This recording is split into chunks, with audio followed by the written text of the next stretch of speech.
The morning it all changed, Kwame Asante was on his knees. He was scrubbing a grout line along the marble floor of the 42nd floor lobby at Vantage Capital Partners, one of the most powerful private equity firms in Chicago. Dressed in dark gray coveralls. A mop bucket beside him. A pair of worn rubber gloves on his hands. Around him, men in tailored suits stepped over him without looking down. Some stepped around him like he was a piece of furniture that had been misplaced. One of them, a tall man with silver cufflinks and a jaw that looked like it had never once doubted itself, actually glanced down at Kwame, then turned to the colleague beside him and said, quietly but not quietly enough, "You'd think for what we pay in building fees, they'd at least send someone who doesn't look like he crawled out of a refugee camp." They both laughed. Kwame didn't look up.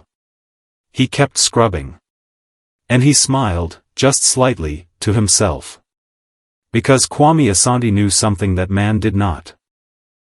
He knew that the building those men walked into every morning, the glass tower at 1440 North Michigan Avenue, with its polished lobby and its 48 floors of premium office space, was his. Every square foot of it. If you enjoy stories where arrogance meets consequences, where the most overlooked person in the room turns out to be the most powerful, make sure you subscribe and hit the bell. Because this story is one you'll want to share. But to understand how a man ends up scrubbing the floors of a building he owns, we need to go back. We need to go back almost 23 years, to a small apartment in the Ashanti region of Ghana, where a boy named Kwame sat beside his father at a kitchen table covered in maps. Not tourist maps. Not road maps. Property maps.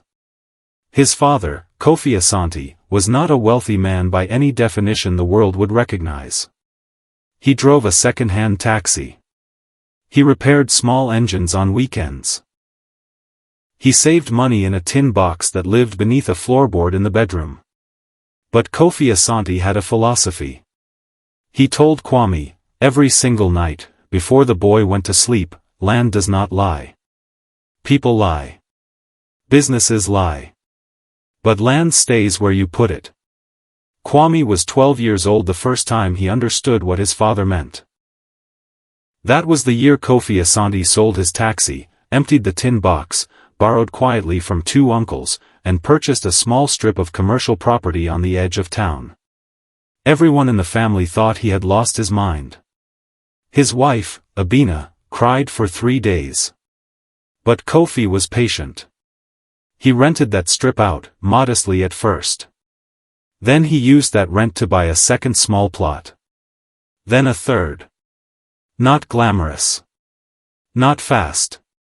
Just slow, methodical, disciplined accumulation. By the time Kwame was 18, his father owned 6 properties in Ghana. None of them were spectacular. But all of them were real. And Kwame had watched every single deal.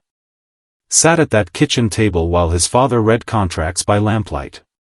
Asked questions his father answered patiently, even when the answers were complicated. Learned the language of property the way some boys learn football, because it was the game his family played. Then came the decision that would define everything. Kofi looked at his son one evening and said, "You are smarter than this town can hold. You need to go where the real land is. Where the buildings touch the sky." He meant America. Kwame arrived in Chicago at 22 years old with one suitcase, $430, and a contact name scrawled on a folded piece of paper, a distant cousin named Ebo who lived in a 2-bedroom apartment in Bronzeville with 3 other men. The apartment smelled like cooking oil and old carpet. Kwame slept on a foam mat on the living room floor for 7 months. He found work quickly. Not because work was easy to find, but because Kwame Asante would do anything. He cleaned offices at night. He washed dishes at a diner on Saturday mornings.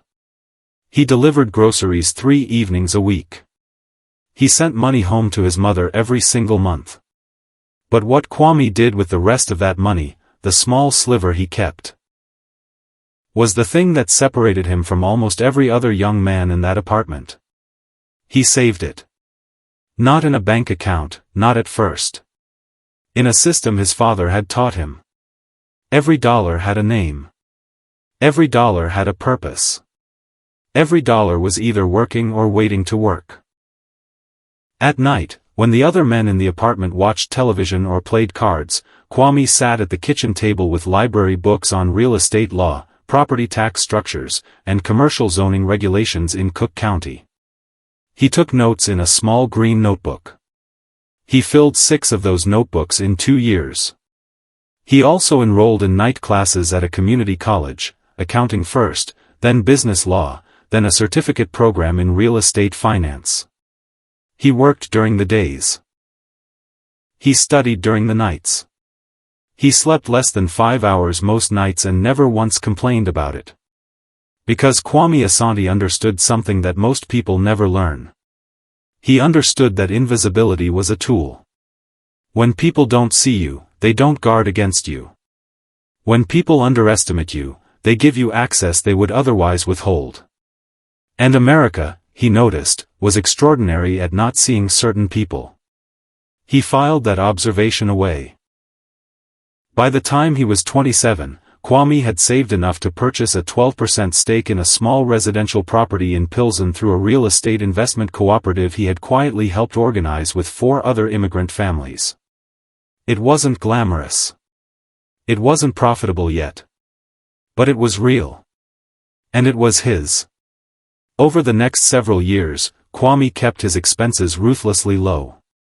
He kept working service jobs.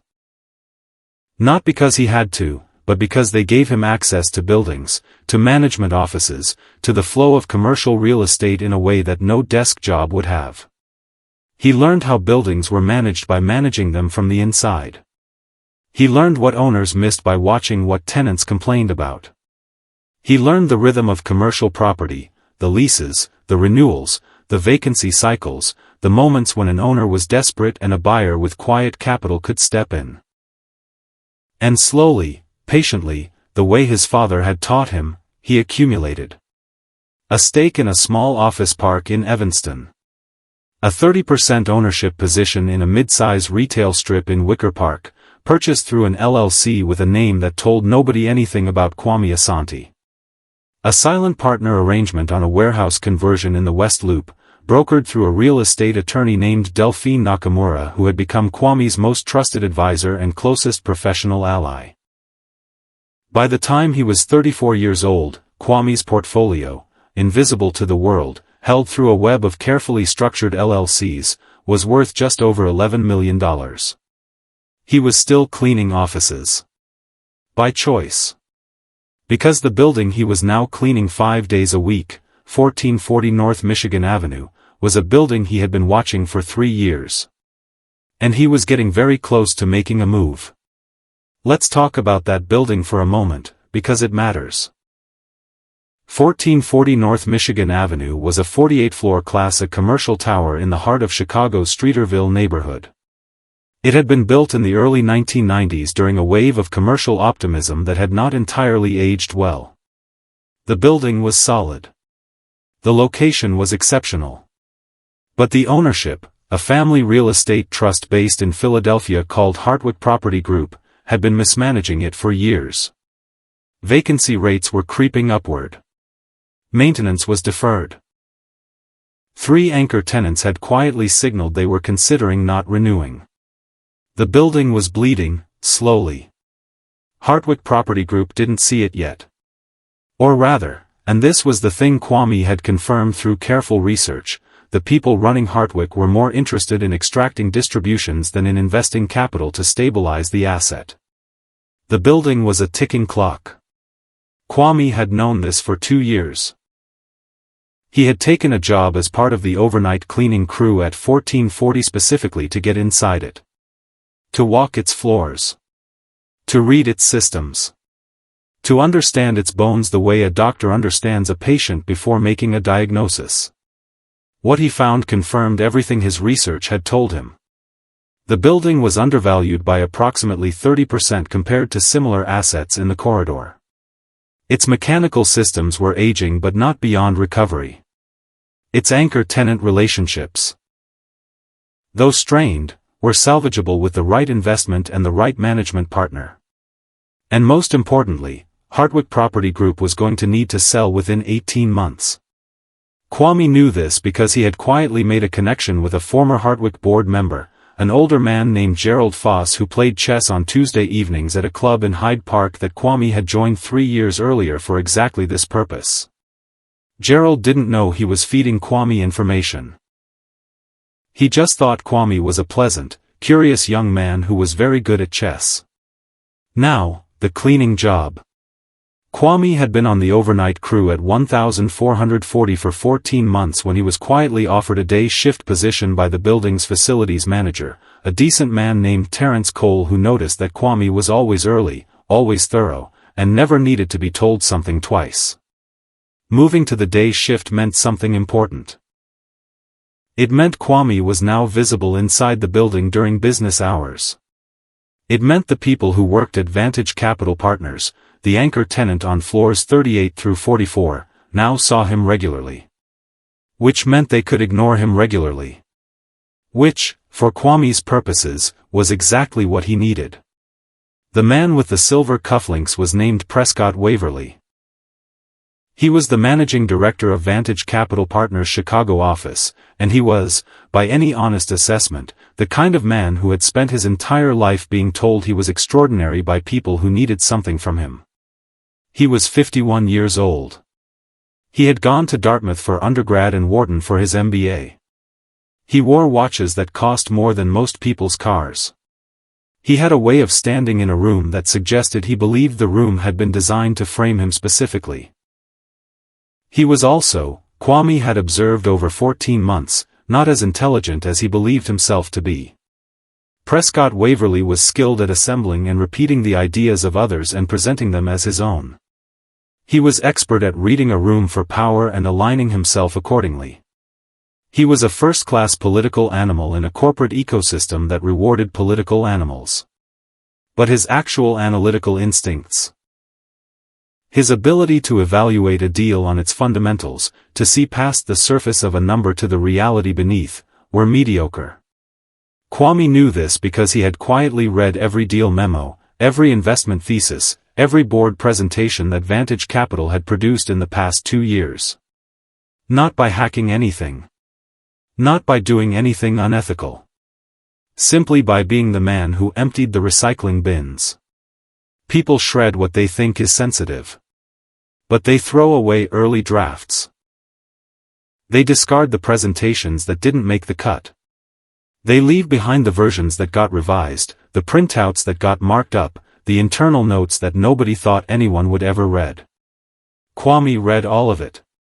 And what he learned about Prescott Waverly was this: the man was currently orchestrating a financial maneuver that he believed nobody outside his inner circle knew about. Vantage Capital Partners was quietly attempting to restructure their lease at 1440 North Michigan Avenue. They wanted to reduce their footprint from 7 floors to 4. They wanted to renegotiate their rate downward. They wanted to do this without triggering the clauses in their current lease that would have required them to pay substantial penalties.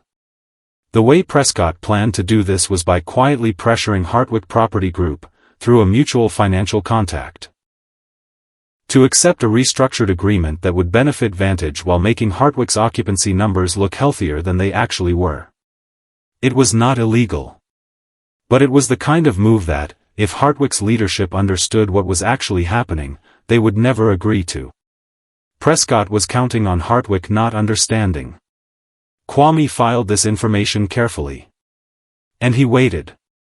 In the meantime, the small humiliations continued. There was the morning. Prescott's assistant, a young woman named Brielle, told Kwame to make sure the executive bathroom on 42 was spotless before 9 because we have clients coming and nobody wants to smell whatever you people had for breakfast. Kwame had looked at her evenly and said, "Of course. I'll take care of it."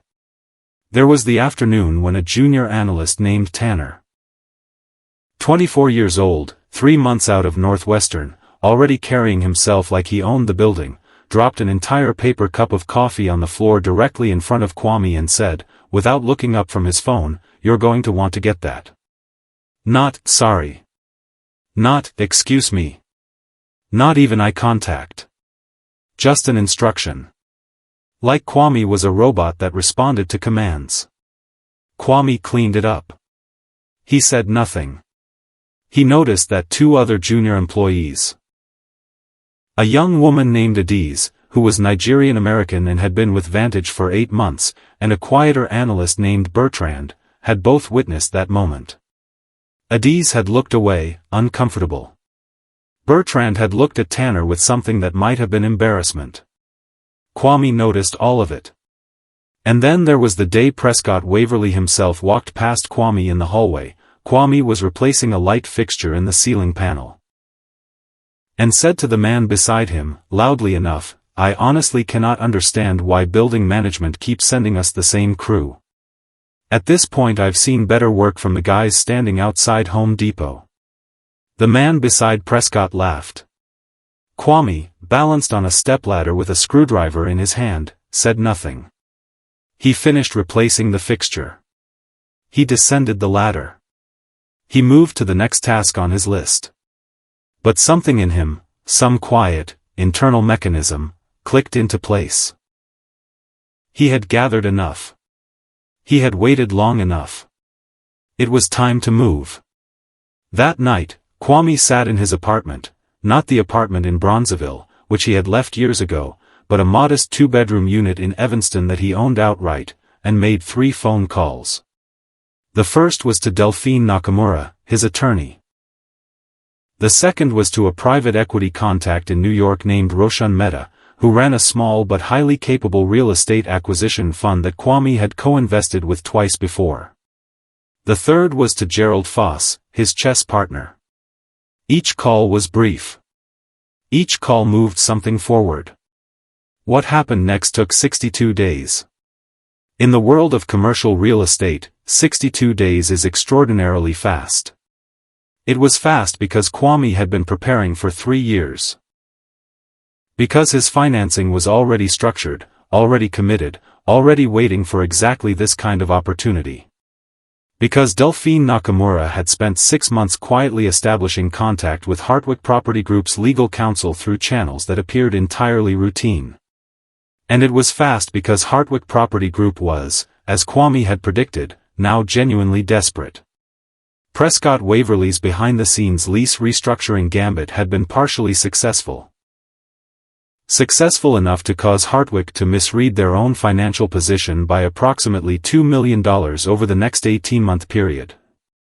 When that error came to light internally at Hartwick, the family trust that controlled the property had a very difficult board meeting. The outcome of that meeting was a quiet decision to sell. Not a public listing. Not a broker-marketed process. A quiet, off-market sale to a buyer who could move quickly and close cleanly. Kwame's offer. Structured through a newly formed LLC called Asante North Holdings, with Roshan Mehta's fund as a co-investor providing 40% of the equity, came in at a price that was below market but above desperation. It was a fair price. It closed in 62 days. And on a gray Tuesday morning in late October, Kwame Asante signed the final documents in Delphine Nakamura's office on the 31st floor of a building 12 blocks away from 1440 North Michigan Avenue. He signed quietly. He did not celebrate. He shook Delphine's hand. He shook Roshan's hand. Then he went home, ate dinner, called his mother in Ghana, and went to sleep at 9:30. The next morning, he showed up to work at 1440 North Michigan Avenue. In his coveralls. With his mop. He did not tell anyone what had happened. Not yet. He had a reason for that. Because in the 62 days between Kwame making his 3 phone calls and the ownership transfer of 1440 North Michigan Avenue closing quietly, something else had happened at Vantage Capital Partners. Something that Kwame needed to understand completely before he made his next move.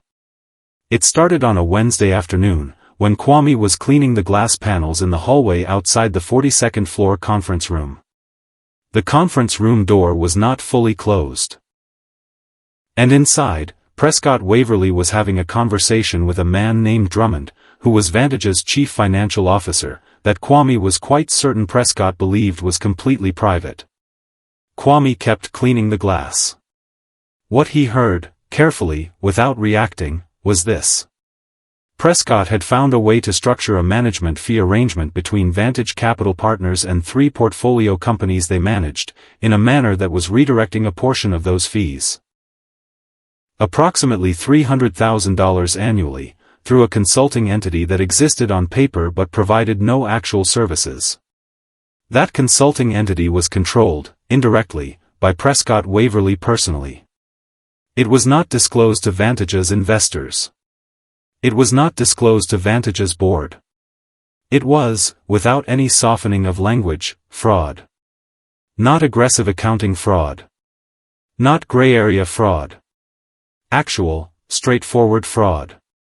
Kwame kept cleaning the glass panel. His expression did not change. He moved to the next panel. And he made sure he heard every word. Now let's be very clear about something. Kwame Asante was not a vengeful man. He had not spent years building a real estate portfolio so that he could one day humiliate Prescott Waverly. He had not taken a cleaning job at 1440 Michigan Avenue because he wanted to expose arrogant executives. He had done it because it was the right building, at the right time, at the right price.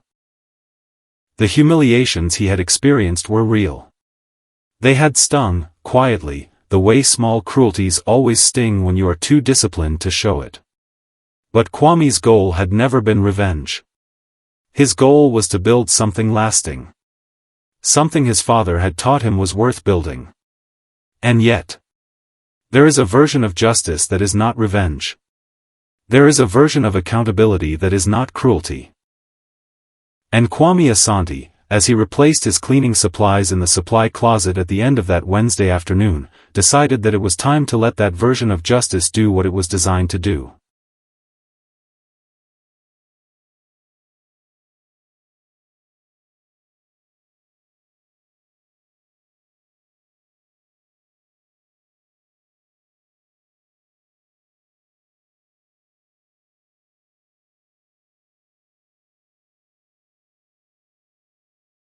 Kwame kept cleaning the glass panel. His expression did not change. He moved to the next panel. And he made sure he heard every word. Now let's be very clear about something. Kwame Asante was not a vengeful man. He had not spent years building a real estate portfolio so that he could one day humiliate Prescott Waverly. He had not taken a cleaning job at 1440 Michigan Avenue because he wanted to expose arrogant executives. He had done it because it was the right building, at the right time, at the right price.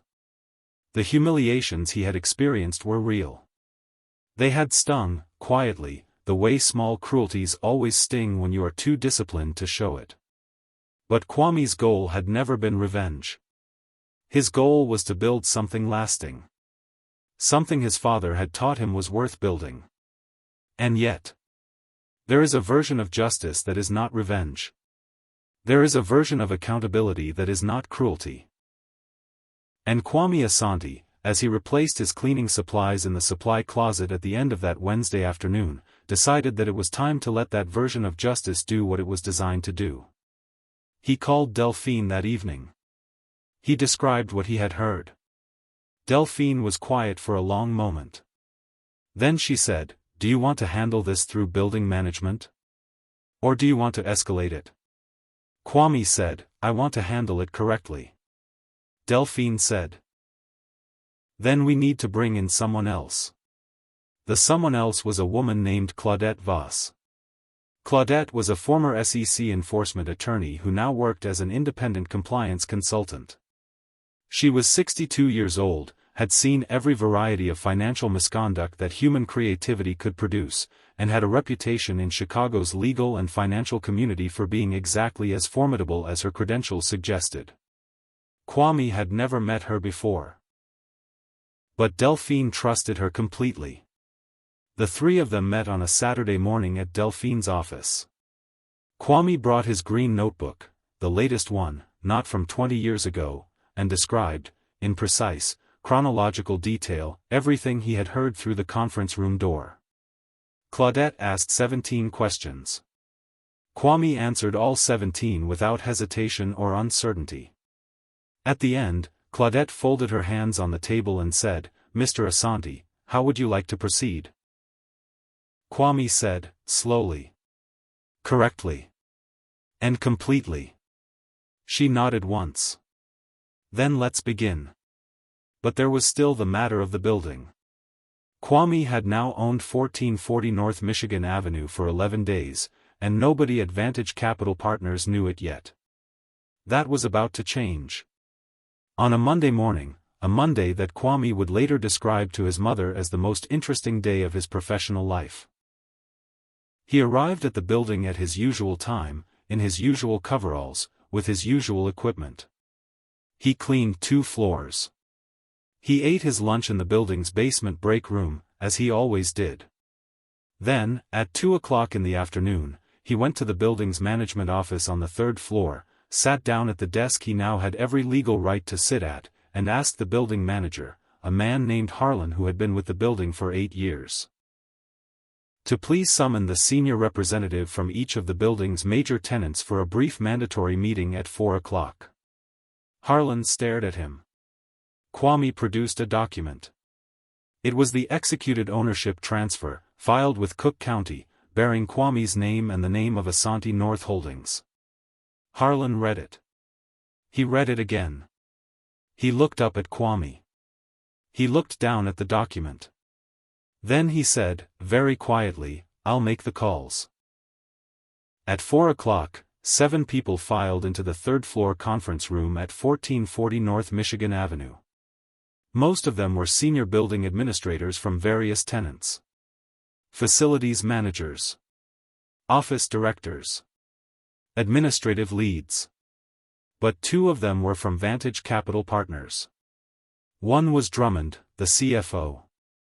The other, because Drummond had apparently insisted on bringing him, as he always did for anything he considered significant, was Prescott Waverly. Prescott walked into the room with the expression of a man who found mandatory building meetings beneath him. He glanced around.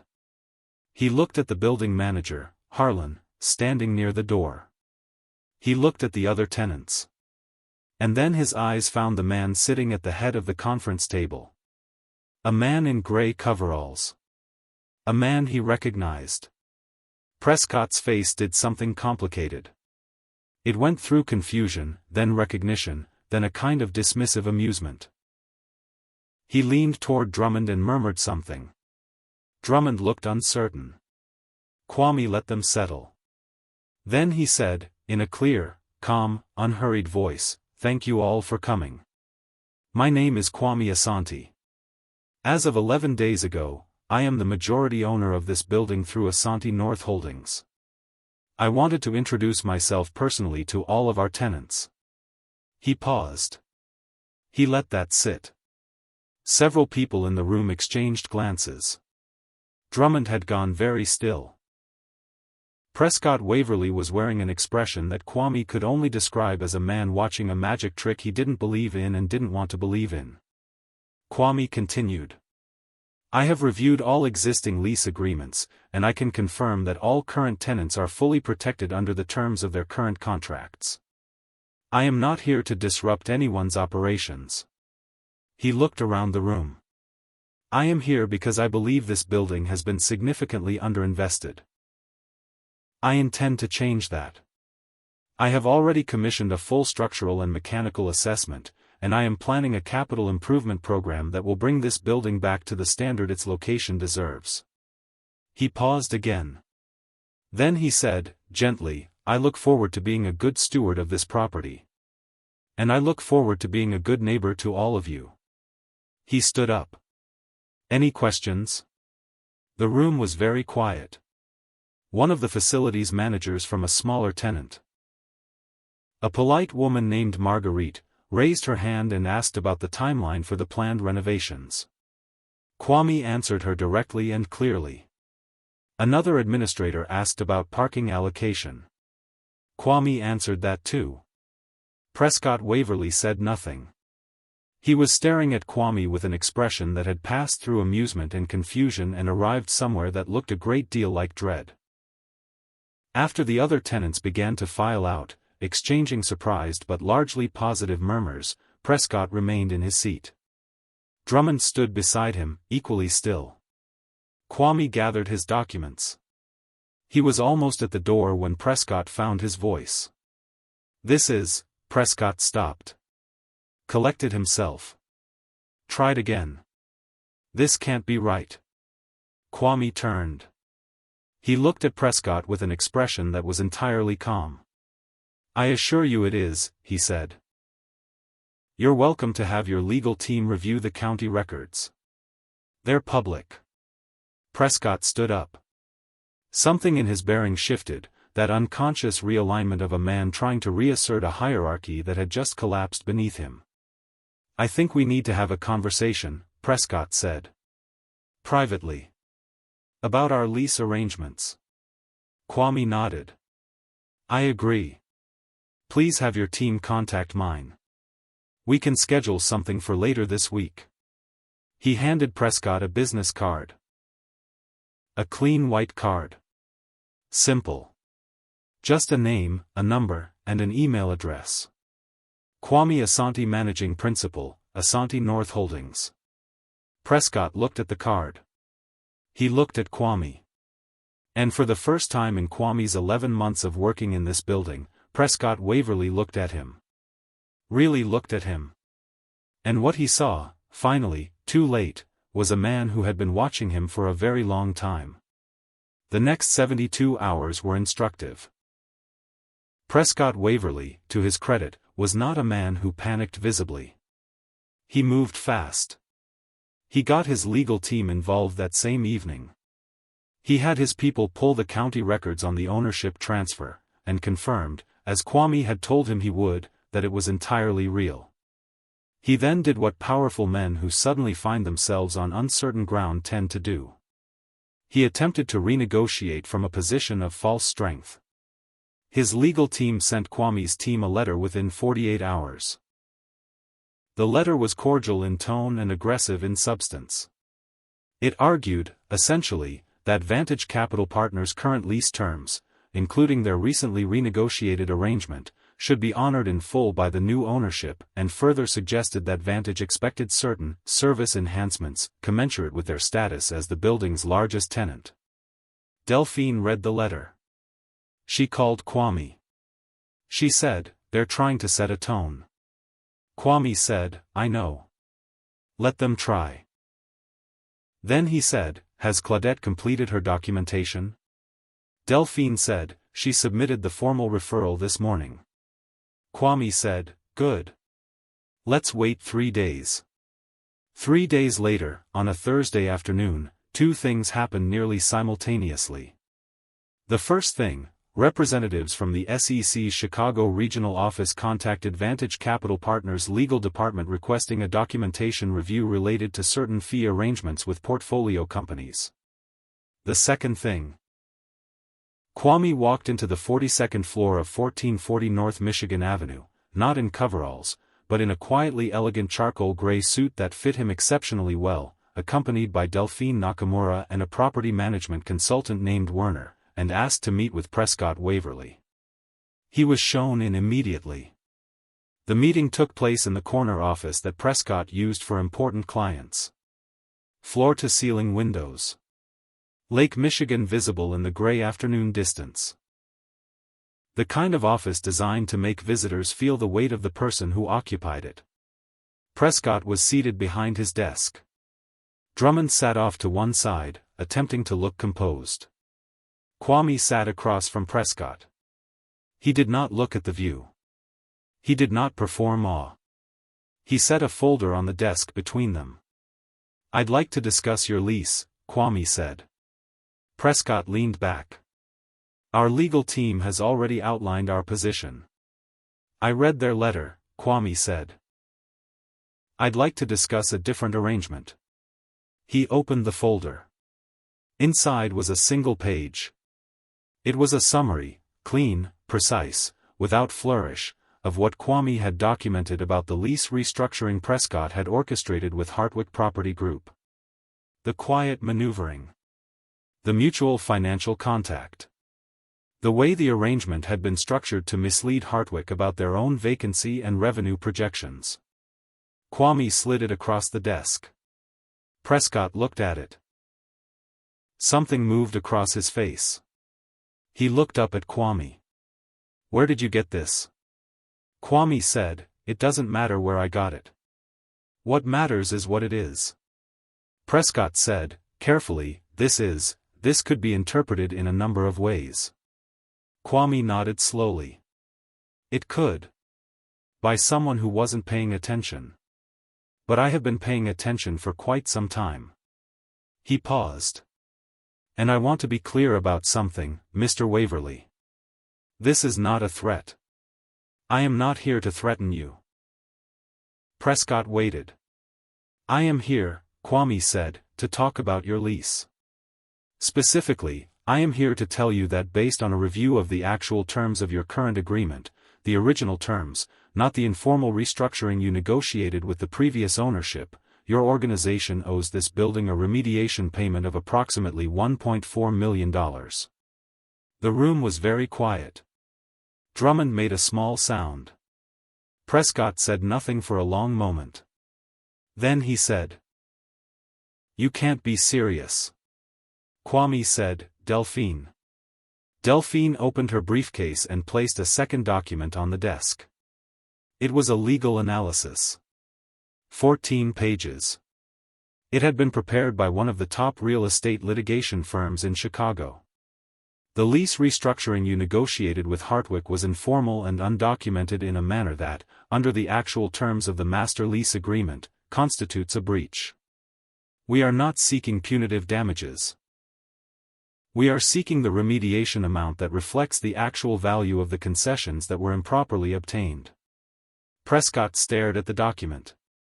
He looked up at Kwame. His jaw was tight. "And if we don't agree?" Kwame said, very calmly, "Then this becomes a legal matter, which both of our organizations will spend a great deal of money on, and the outcome will be public." He let that sit. Then he said, "But there is a much simpler option." He placed a third document on the desk. It was a new lease term sheet. "I am offering Vantage Capital Partners a fair market lease at a rate that reflects current conditions and provides you with the 4-floor footprint you actually need. The remediation amount would be spread across a 36-month payment schedule embedded in the lease terms. You would not be required to write a check. You would simply be paying what you actually owe, over time, while continuing to operate your business in a building that I intend to make significantly better." He paused. "I think that is a reasonable offer." Prescott Waverly was not a man who folded quickly. It took another 11 days and 4 additional meetings, during which Prescott's legal team probed every angle of Kwame's position and found it, each time, to be exactly as solid as it appeared. Before Vantage Capital Partners agreed to the new lease terms, Prescott signed them on a Thursday morning. He did not look at Kwame when he signed. He looked at the window. At Lake Michigan. At the view from the office he had assumed would always belong to him. But the lease was not the last thing. Because Claudette Voss had done thorough work. The SEC inquiry that had been opened on Vantage Capital Partners' fee arrangements moved carefully and methodically over the following months. Kwame cooperated with investigators fully, providing the documentation Claudette had helped him assemble. He did not publicize this. He did not gloat about it. He simply cooperated with the process and let the process do what processes are designed to do. 7 months after that gray October afternoon when Kwame signed the ownership papers in Delphine Nakamura's office, Prescott Waverly resigned from Vantage Capital Partners. The firm released a 1-paragraph statement describing his departure as voluntary and amicable. 3 months after that, the SEC announced a settlement with a former senior executive at a Chicago-based private equity firm, the name not released, though the city and the description left little ambiguity for those who had been paying attention, for improper fee arrangements totaling approximately $340,000.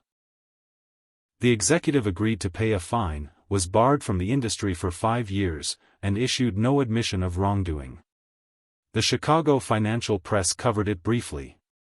Nobody connected it to the African janitor. Nobody except the people who had been watching. In the months that followed the ownership reveal, something interesting happened in the building. Word had spread quickly through the tenant floors.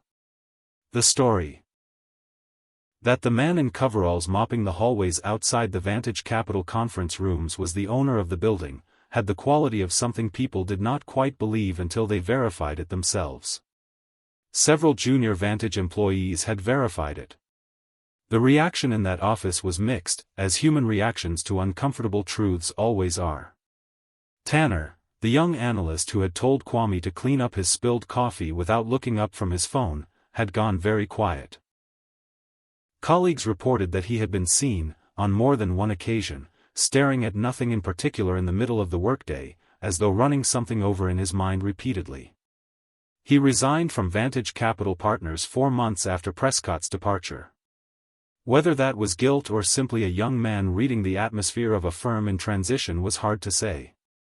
But Adiz, the young Nigerian-American analyst who had looked away in discomfort when Tanner had issued his coffee cleanup command, had reacted differently. She had requested a meeting with Kwame. She had sat across from him in the third-floor management office, which by now looked very different, clean and newly furnished, with a print on the wall that Kwame had brought from home, a geometric pattern in deep blue and gold that his mother had given him years ago. And she had said, simply and directly, "I should have said something that day. I didn't, and I've thought about it since." Kwame had looked at her for a moment. Then he said, "What you did after matters more than what you didn't do then." She nodded. "I'd like to know," she said, "if there are any opportunities within your organization. I have a background in financial analysis and I'm good at it. I would rather work for someone I can respect." Kwame said, "Send your resume to Delphine. Tell her I asked her to look at it seriously." Adiz joined Asante North Holdings 8 weeks later as a financial analyst. She was very good at her job. And what of Kwame himself? What did the man who had spent years watching and waiting, who had mopped floors in a building he was quietly buying, who had endured small cruelties with a stillness that most people would have found impossible, what did he do after all of it resolved? He went back to work. That is the most honest answer. He oversaw the capital improvement program at 1440 Michigan Avenue, which came in on schedule and under budget. He negotiated 2 new anchor tenant agreements that improved the building's occupancy rate from 72% to 91% in 18 months. He refinanced the acquisition debt at favorable terms that improved the asset's cash yield substantially. He called his father in Ghana once a week. Kofi Asante was 73 now, and slower, but his mind was still sharp. He still used words like patient and disciplined, the way other men use words like lucky or gifted. As though patience and discipline were the rarest gifts a person could possess. Kwame thought his father was right about that. He still ate dinner at home most evenings. He still went to bed at 9:30 on most weeknights. He did not buy a watch that cost more than a car. He did not move into a penthouse. He kept his apartment in Evanston, though he did eventually renovate the kitchen, which had needed it for years. He purchased 2 more properties in Chicago, one in Bronzeville, near the neighborhood where he had slept on that foam mat 20 years earlier, and one in Pilsen, near the cooperative property that had been his very first investment. He made sure both buildings were managed with the same standard of care and investment that he had brought to 1440 Michigan Avenue. He thought about his father's words often. Land does not lie. People lie. Businesses lie. But land stays where you put it. There is a moment that people close to Kwame mention when they tell this story. It happened approximately a year after the ownership reveal, on a quiet Wednesday morning. Kwame was walking through the lobby of 1440 Michigan Avenue, in a suit now, a charcoal gray one that had become something of a signature, when he passed a member of the new building maintenance crew. A young man. Maybe 23, 24. Fresh face. Coveralls. Mopping the marble floor near the elevator bank. The morning rush of suits was moving around him the way it always had. Stepping over. Stepping around. Not looking down. Kwame stopped. He walked over to the young man. He extended his hand. The young man looked surprised, then slightly alarmed, the way people look when a man in a suit stops to shake the hand of someone mopping a floor, because it so rarely happens. Kwame shook his hand firmly. He said, "I'm Kwame. I own the building. What's your name?" The young man said, "Darius, sir." Kwame said, "Darius. How long have you been with us?" Darius said, 3 months. Kwame said, "Are you being treated well?" Darius blinked. Said, "Yes, sir." Kwame said, "Good. If that ever changes, I want you to tell me directly. You have my word that it will be handled." He handed Darius a card. Not the business card. A different card, a small one, handwritten, with a direct phone number. Then he said, simply, "Keep up the good work." And he walked to the elevator. Several of the suit-wearing professionals who had been stepping around Darius moments earlier had stopped. They were watching. One of them, a young man who had joined a law firm on the building's 29th floor 6 months earlier, later described what he had seen to a colleague. "It was the strangest thing," he said. "The way he did it, like it was the most natural thing in the world. Like shaking the janitor's hand was exactly as normal as shaking anyone else's. Like he didn't see the difference." The colleague said, "Maybe he doesn't." The young lawyer thought about that. He said, "I think that's exactly the point." People sometimes ask, if they know the story well enough to ask questions, whether Kwame ever felt angry. Whether, in all those months of being stepped over and talked around and handed mops and told to clean up other people's messes, he ever felt the kind of anger that burns. His answer, when he gives it, is honest. He says, "Of course." He says that anger is not the problem. Anger is information. Anger tells you that something is wrong, and it is correct to know that something is wrong. The problem, he says, is what you do with anger. Most people do one of two things with anger. They act on it immediately, which is usually a mistake, because immediate anger rarely sees clearly, and it gives away the most valuable thing you have, which is the element of being underestimated. Or they bury it, which is also a mistake, because buried anger poisons everything around it, including the person doing the burying. What Kwame learned. What his father had tried to teach him from the time he was 12 years old, sitting at a kitchen table covered in property maps, was a third option. You transmute it. You take the energy of the anger and you redirect it into building something.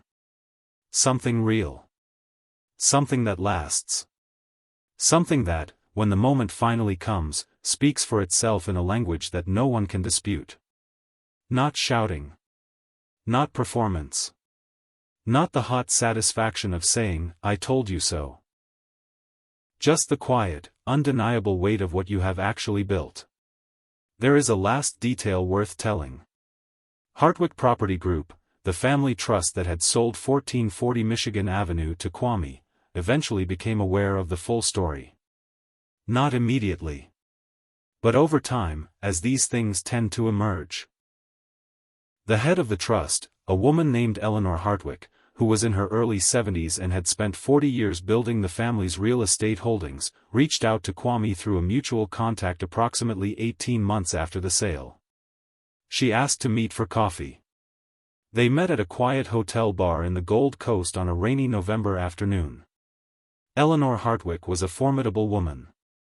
She had built things herself. She understood the language of real assets and long-time horizons. She did not waste time. She said, I did some research after I learned who had bought us out. I wanted to understand who I had been dealing with. She paused. I also wanted to understand what I had been missing. Kwame waited. She said, the lease restructuring that Waverly orchestrated, we didn't see it for what it was. We were distracted by internal matters and we trusted people we shouldn't have trusted. She looked at him steadily. You saw it clearly. Kwame said, I had been watching the building for a long time. She said, I know. My people told me. She paused again. You worked in that building as a janitor while you were planning to buy it. Kwame said, I did. Eleanor Hartwick looked at him for a long moment. Then she said, my grandfather used to say that the most dangerous person in any negotiation is the one who appears to want nothing. Kwame smiled. She smiled too. I'd like to talk to you, she said, about a property in Cincinnati that I am trying to stabilize. Kwame said, I'm listening. That conversation was the beginning of a partnership that, within 3 years, would grow into one of the most quietly successful mid-market commercial real estate operations in the Midwest. Neither Kwame nor Eleanor advertised it. Neither of them held press conferences. Neither of them appeared on lists of ones to watch or gave keynote speeches at conferences. They just worked. Carefully. Patiently. Intelligently. With a shared understanding that the most durable things are built quietly, and that the most powerful people in any room are often the ones you didn't notice walking in. Back in Ghana, in a small apartment in the Ashanti region, an old man named Kofi Asante still sat at a kitchen table covered in maps. He was slower now. His hands weren't as steady as they once were. But every week, without fail, he received a phone call. And on that call, his son, who owned buildings that touched the sky in a city Kofi had only ever seen in photographs, would tell him what was happening. Not the big announcements. Not the headlines. The details. The lease structures. The capital decisions. The people he was learning from and the people he was learning around. And Kofi would listen. And at the end of each call, he would say the same thing. Patient, Kwame. Always patient. And Kwame, standing in his Evanston apartment or in his third-floor management office overlooking a lobby of polished marble, would say, yes, Papa. And mean it. Because that is the thing about a man like Kwame Asante. He was never trying to win a moment. He was building a life. And the men who stepped over him and talked around him and told him to clean up their messes, they had misunderstood something fundamental. They had looked at a man on his knees scrubbing a floor and seen someone beneath them. They had not understood that the most dangerous thing in the world is a patient man with a plan. They had not understood that dignity is not something you can take from a person. They had not understood that the quiet ones, the ones who say nothing, who absorb everything, who go home and study and build and wait some more, are not the ones to dismiss. They are the ones to watch. They had not watched. And so they had not seen what was coming. Until it was already done. Sometimes the person carrying your mop has already paid for your floor. Sometimes the man you barely look at has been looking at you very carefully. And sometimes the one you dismissed at the beginning of the story is the one standing at the end of it, calmly, quietly, without arrogance, holding everything you thought belonged to you. Not because the world is fair. But because some people refuse to let the world's unfairness be the last word. Some people take what the world gives them, the invisibility, the disrespect, the endless small signal that says you do not matter, and they use it. As fuel. As clarity. As cover. While they build the thing that, one day, will speak for them in a voice no one can ignore. Kwame Asante built that thing. Floor by floor. Year by year. In silence. And when the moment came, he didn't need to say a word. The building said it for him.